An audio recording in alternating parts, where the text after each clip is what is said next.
La Cité de Dieu de saint Augustin, livre 6e, chapitre 9, des attributions particulières de chaque dieu dans le paganisme romain.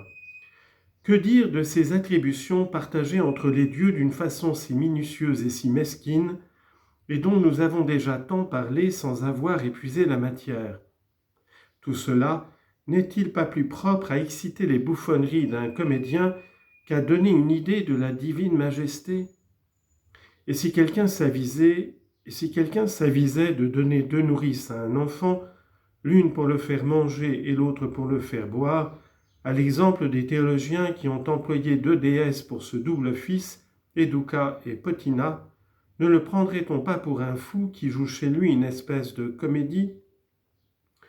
On nous dit encore que le nom de Liber vient de ce que, dans l'union des sexes, ce Dieu aide les mâles à se délivrer de leurs semences, et que le nom de Libera, déesse qu'on identifie avec Vénus, a une origine analogue, parce qu'on croit que les femelles ont aussi une semence à répandre, et c'est pour cela que dans le temple on offre à Liber les parties sexuelles de l'homme et à Libera celles de la femme. Ils ajoutent qu'on assigne à Liber les femmes et le vin parce que c'est Liber qui excite les désirs. De là, les incroyables fureurs des bacchanales. Et Varron lui-même avoue que les bacchantes ne peuvent faire ce qu'elles font sans avoir l'esprit troublé. Aussi le Sénat devenu plus sage vit cette fête de mauvais œil et l'abolit. Peut-être en cette rencontre finit-on par reconnaître ce que peuvent les esprits immondes sur les mœurs des âmes quand on les adore comme des dieux. Quoi qu'il en soit, il est certain que l'on n'oserait rien faire de pareil sur les théâtres. On y joue, il est vrai, mais on n'y est pas ivre de fureur, encore que ce soit une sorte de fureur de reconnaître pour des divinités des esprits qui se plaisent à de pareils jeux. Mais de quel droit Varron prétend-il établir une différence entre les hommes religieux et les superstitieux? Sous prétexte que ceux-ci redoutent les dieux comme des ennemis, au lieu que cela les honore comme des pères, persuadés que leur bonté est si grande qu'il leur en coûte moins de pardonner à un coupable que de punir un innocent? Cette belle distinction n'empêche pas Varron de remarquer qu'on assigne 3 dieux à la garde des accouchés, de peur que Sylvain ne vienne les tourmenter la nuit. Pour figurer ces 3 dieux, 3 hommes font la ronde autour du logis, frappent d'abord le seuil de la porte avec une cognée, le heurtent ensuite avec un pilon, puis enfin le nettoient avec un balai, ces 3 emblèmes de l'agriculture ayant pour effet d'empêcher Sylvain d'entrer. Car c'est le fer qui taille et coupe les arbres, c'est le pilon qui tire du blé la farine, et c'est le balai qui sert à amonceler les grains. Et de là tire leur nom la déesse Intercidona de l'incision faite par la cognée, Pilumnus du pilon, Devera du balai, en tout 3 divinités occupées à préserver les accouchés des violences de Sylvain. Ainsi la protection des divinités bienfaisantes ne peut prévaloir contre la brutalité d'un dieu malfaisant qu'à condition d'être 3 contre 1 et d'opposer à ce dieu âpre, sauvage et inculte, comme les bois où il habite, les emblèmes de culture qui lui répugnent et le font fuir. Ô l'admirable innocence, ô la parfaite concorde des dieux! En vérité, sont-ce là les dieux qui protègent les villes ou les jouets ridicules dont le théâtre se divertit? Que le dieu Jugatinus préside à l'union des sexes, je le veux bien, mais il faut conduire l'épousée au toit conjugal, et voici le dieu Demi-Ducus, il faut l'y installer, voici le dieu Domitius. Et pour la retenir près de son mari, on appelle encore la déesse Manturna. N'est-ce point assez?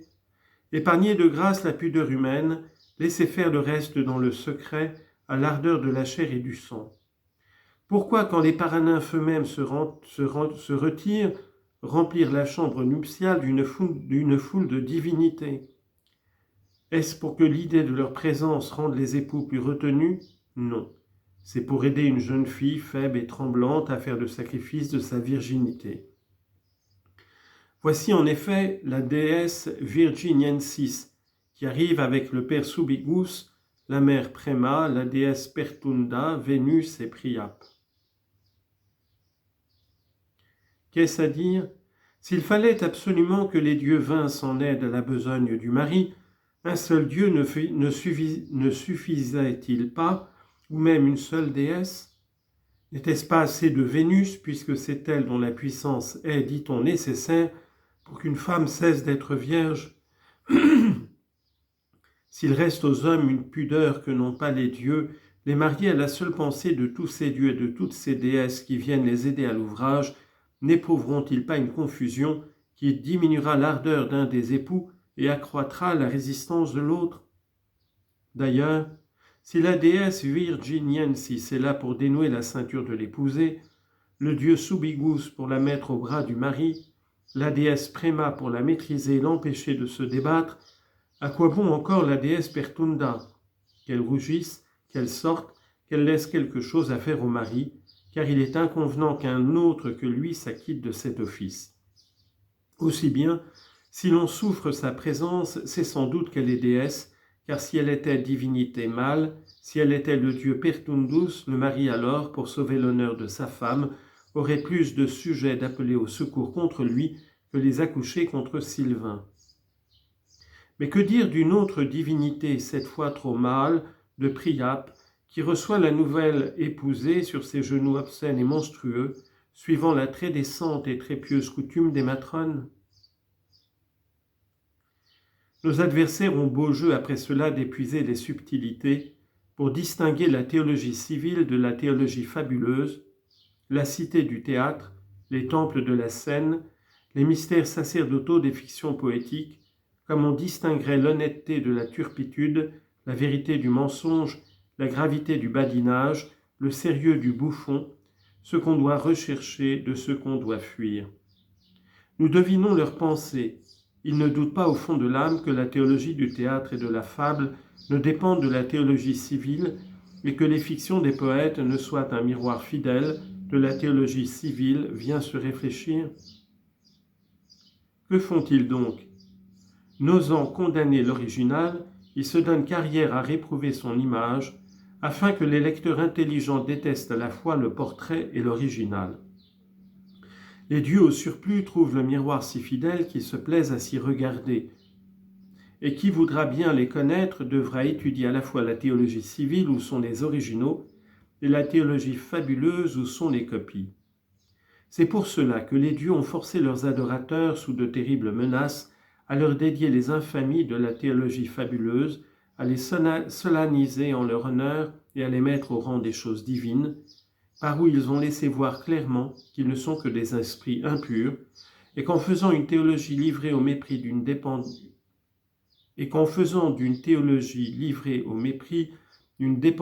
et un membre de la théologie respecté, ils ont voulu rendre les pontifes complices des trompeuses fictions des poètes.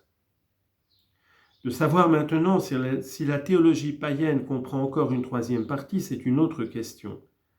Il me suffit, je pense, d'avoir montré, en suivant la division de Varron, que la théologie du théâtre et la théologie de la cité sont une seule et même théologie, puisqu'elles sont toutes deux également honteuses, également absurdes, également pleines d'erreurs et d'indignité. Il s'ensuit que toutes les personnes pieuses doivent se garder d'attendre de celle-ci ou de celle-là la vie éternelle. Enfin, Varron lui-même, dans son dénombrement des dieux, part du moment où l'homme est conçu. Il met en tête Janus, et parcourant la longue suite des divinités qui prennent soin de l'homme jusqu'à la plus extrême vieillesse, il termine cette série par la déesse Naénia, c'est-à-dire par l'hymne qu'on chante aux funérailles des vieillards. Il énumère ensuite d'autres divinités dont l'emploi ne se rapporte pas directement à l'homme, mais aux choses dont il fait usage, comme le vivre, le vêtement et les autres objets nécessaires à la vie. Or, dans la revue scrupuleuse où il marque la fonction propre de chaque dieu et l'objet particulier pour lequel il faut s'adresser à lui, nous ne voyons aucune divinité qui soit indiquée ou nommée comme celle à qui l'on doit demander la vie éternelle, l'unique objet pour lequel nous sommes chrétiens. Il faudrait donc s'adresser à lui. Nous ne voyons aucune divinité qui soit indiquée ou nommée comme celle à qui l'on doit demander la vie éternelle, l'unique objet pour lequel nous sommes chrétiens.